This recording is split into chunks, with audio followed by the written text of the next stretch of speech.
Yang tak sampaikan tadi ada 17 titik tambang. ESDM menyatakan hanya 4 tambang yang berizin.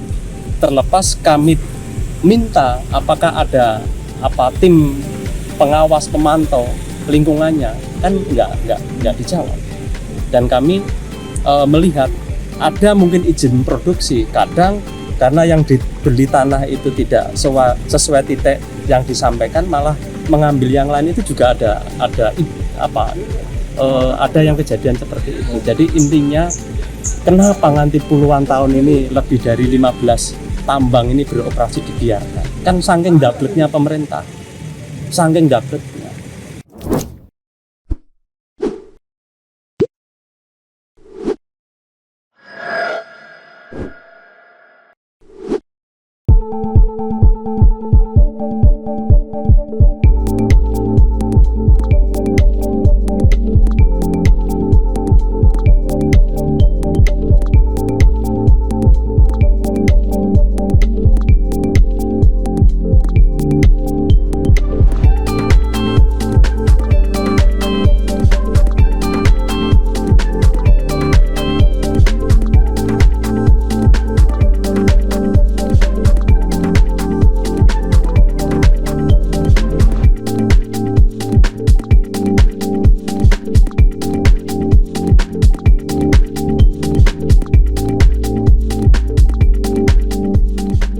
Ya, tadi disebutkan di DPR ketika kami meminta tidak hanya komisi C, juga termasuk komisi A. Jadi ini bukan persoalan tambang, bukan hanya persoalan di perizinan, tapi regulasi.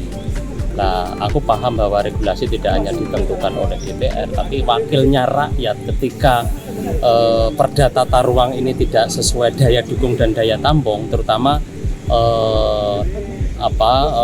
Perda Tata Ruang Provinsi yang kami melihat di Pati itu di semua kecamatan ada titik-titik calon tambang. Nah, maka ini mengabaikan penetapan kawasan bentang alam khas. Maka ini kami sampaikan di forum tadi bahwa pentingnya DPR untuk ke lapangan biar tahu apakah Perda Tata Ruang yang sudah didok provinsi yang nanti dilanjutkan menjadi revisinya Perda Tata Ruang kabupaten terus hanya diikuti begitu saja, tapi ketika diikuti tidak sesuai daya dukung dan daya tampung, maka kami tekankan ini tanggung jawab DPR.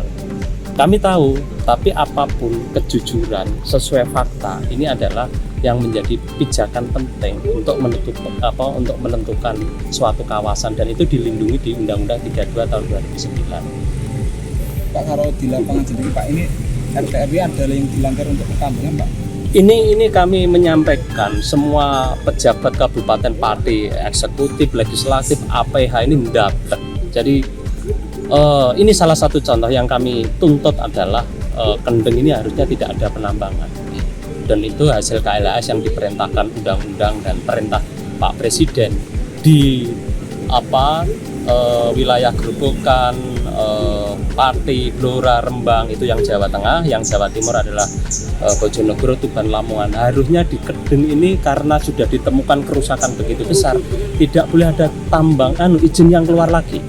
Dan yang keluar harus memang dikawal untuk rehabilitasi penghijauannya. Tapi malah ini marak semua, maka kami menyatakan ini dablek.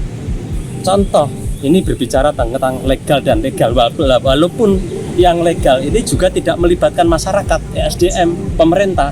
Yang kena dampak itu tidak pernah ada sosialisasi, itu tidak pernah. Jadi yang tak sampaikan tadi ada 17 titik tambang. ESDM menyatakan hanya 4 tambang yang berizin. Terlepas kami minta apakah ada tim pengawas pemantau lingkungannya, kan nggak dijawab. Dan kami melihat ada mungkin izin produksi, kadang karena yang dibeli tanah itu tidak sesuai titik yang disampaikan, malah mengambil yang lain. Itu juga ada yang kejadian seperti itu. Jadi intinya, kenapa nganti puluhan tahun ini lebih dari 15 tambang ini beroperasi dibiarkan? Kan saking dableknya pemerintah, saking dableknya.